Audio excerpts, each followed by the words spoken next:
let me explain how Speedway Children's Charities work, because it's different than the other charities in this challenge. They raise money from events like Speedway and Lights and the annual golf tournament and car ride-alongs on race weekend. And then they take that money and distribute it to other organizations that help children. Sometimes watching Corey Russell play is like watching a video game.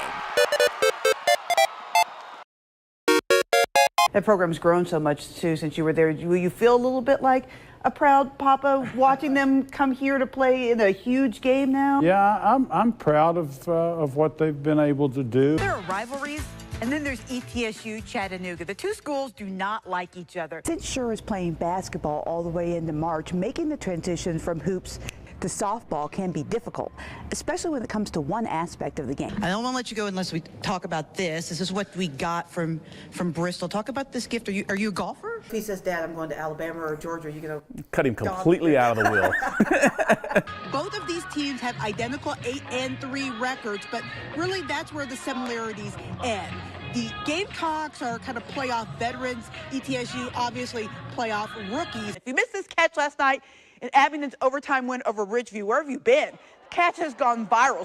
SportsCenter, Sunday Night Football, Yahoo, Bleacher Report, you name it, they've all had it in there. It's the night before Thanksgiving, and while most of us are dreaming of turkey and dressing, ETSU head football coach Randy Sanders has Cool Ranch Doritos on his mind. The Bucks will play in their first playoff game since 1996 Saturday at Jacksonville State. And Sanders says success is a lot like a bag of Doritos.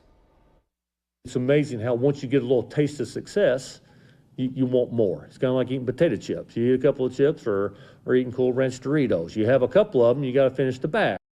For the Knoxville Holstons, leading off, Augie at the ditch. 9. It's the history of America's pastime, live and in living color. So we're part of the Tennessee Association of Vintage Baseball. There's 11 teams across the state that play by the rules of 1864. The Holstons and the Machinists first played in Knoxville 149 years ago. They brought their rivalry to Piney Flats to help show how much the game has changed.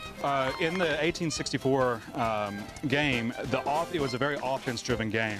The pitcher is supposed to feed the ball to the batter, and the honor was won in the field on defensive play. The game today is going to be a more gentleman game. You'll see a lot more politeness, I think, on the field. People congratulating each other on good plays, good hits, well struck.